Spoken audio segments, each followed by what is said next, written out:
Masihkah kita bertanya, mengapa Tuhan terus menguji kita? Raja Daud bahkan meminta diuji oleh Tuhan, memohon supaya hati dan pikirannya diperiksa, untuk menyingkapkan, apakah hati Daud memang tertuju padanya. Ketika Abraham diuji untuk mengorbankan Ishak, dia taat. Bertanya pun tidak. Dalam Alkitab, istilah dicobai mengandung arti, dibuktikan melalui pencobaan. Jadi, ketika Allah menguji anak-anaknya, tujuannya adalah untuk membuktikan bahwa iman kita sejati adanya. Bukan untuk membuktikan bagi Tuhan, karena Ia mengetahui segala sesuatu. Tuhan ingin menunjukkan pada kita sendiri, apakah iman kita memang sejati. Bahwa kita memang benar-benar anaknya. Yakobus mengajarkan bahwa, ujian iman kita menghasilkan ketekunan, yang menghasilkan buah yang matang, dalam perjalanan hidup kita dengan Allah. Ketika kita bertahan dalam pencobaan, maka kita akan menerima mahkota kehidupan, yang dijanjikan Allah kepada barang siapa yang mengasihi Dia. Ujian atau pencobaan yang kita alami, datang dalam berbagai wujud. Menjadi orang Kristen, memaksa kita keluar dari zona nyaman, ke zona yang asing dan menyakitkan. Ketekunan dalam masa ujian, akan menghasilkan kedewasaan, dan kemurnian rohani.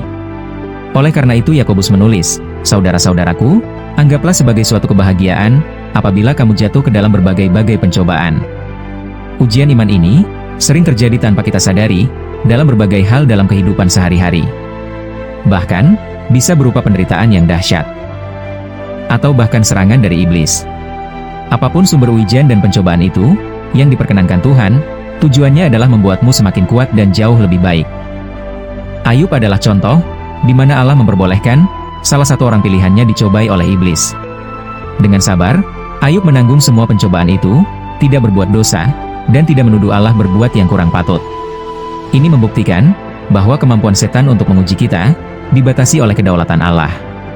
Tidak satupun roh jahat, yang dapat mencobai, atau menyakiti kita, di luar batasan yang telah Allah tentukan. Dalam ujian iman, Allah membentuk kita menjadi murid-murid yang tangguh, yang benar-benar hidup dalam iman, dan bukan berdasarkan apa yang terlihat. Pemazmur menggambarkan pengujian kita, seperti pemurnian perak. Atau, contohlah pohon, yang semakin mencengkram tanah, dengan menancapkan akar yang semakin dalam. Kita harus semakin berakar dalam firman Allah, dan memegang janjinya, supaya kita dapat menghadapi, badai apapun yang menerjang. Bersukacitalah, karena Allah tidak akan membiarkan ujian, yang melampaui batas kemampuan kita, dan kita menanggungnya bersamanya. Kasih karunia-Nya, lebih dari cukup bagi kita, dan kuasanya semakin disempurnakan dalam kelemahan kita. Sebab itu, kata Paulus, terlebih suka aku bermegah atas kelemahanku, supaya kuasa Kristus turun menaungi aku.